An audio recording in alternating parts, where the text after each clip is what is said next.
Ustadz Syahdan, kalau kita berbicara tadi tentang kemarahan, kalau kita perhatikan dari sirah-sirah Nabawi begitu, ada beberapa sahabat-sahabat Nabi yang memang wataknya pemarah begitu ya, seperti Umar bin Khattab, bahkan ketika memeluk Islam pun luar biasa kemarahannya, bahkan bisa memenggal kepala orang. Dan salah satu Nabi juga seperti Nabi Musa, dia marah. Nah ini artinya marah seperti apa yang dimaksud ini? Iya, marah memang seringkali mengajak manusia kepada keburukan. Kecuali marah yang dirahmati oleh Allah Subhanahu wa taala. Bagaimana marah yang dirahmati oleh Allah? Ketika ada kezoliman, kita nggak boleh diam. Ketika ada kemungkaran, kita harus berbuat, berusaha merubah. Nih kayak Babel luar biasa. Makanya medsosnya dibanding terus. 20 juta jadi 1 juta. Sekarang udah tinggal berapa tuh Be? Habis. Ketika agama dihina, ketika Rasul dihina, ketika syariat diacak-acak, wajib kita marah.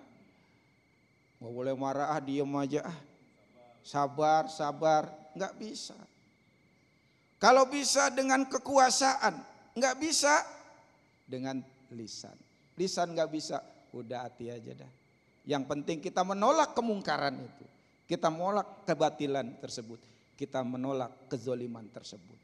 Makanya para sahabat walaupun hatinya lemah lembut, tapi begitu agama dihina, berangkat muncul giroh jihadnya. Gitu. Tapi dalam hal-hal tertentu di luar itu kita harus sabar. Termasuk dalam perang Mas Agung. Termasuk dalam perang. Bagaimana ada cerita riwayat yang masyhur. Sahabat Ali bin Abi Thalib radhiyallahu an, ketika mau memenggal musuhnya ngeludain. Apa yang dilakukan? Kalau kita kurang ajar nih orang, gua embat terus kan begitu. Tapi sahabat Ali enggak, masukin sarung pedang. Kenapa? Aku khawatir yang harusnya lillah li'ila'i kalimatillah menjadi nafsu yang muncul dari aku. Kira-kira begitu Mas. Artinya menempatkan kemarahan pada tempat yang tepat begitu ya Be ya. Sedikit saya silakan, Be. Jangan lupa bahwa Sayyidina Umar bin Khattab dia seperti itu ketika belum masuk hidayah kepadanya.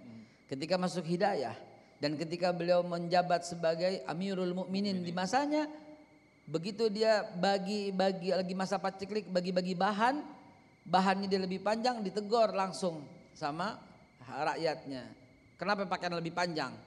Umar nggak marah, bahkan dia diam. Yang jawab anaknya Abdullah bin Umar, karena bagianku, kata Abdullah bin Umar. Karena Sayyidina Umar orangnya tinggi besar, satu orang jatahnya 2 meter. Tuh sama antara pemimpin sama rakyat, bagi rata sama. Pada waktu itu lagi musim paceklik, begitu. Jadi begitu di pembagian bahan, anaknya yang mengurangi jatahnya untuk dikasih ayahnya. Dan ditegur langsung di depan umum. Sayyidina Umar yang biasanya marah dia senyum, dia nggak jawab.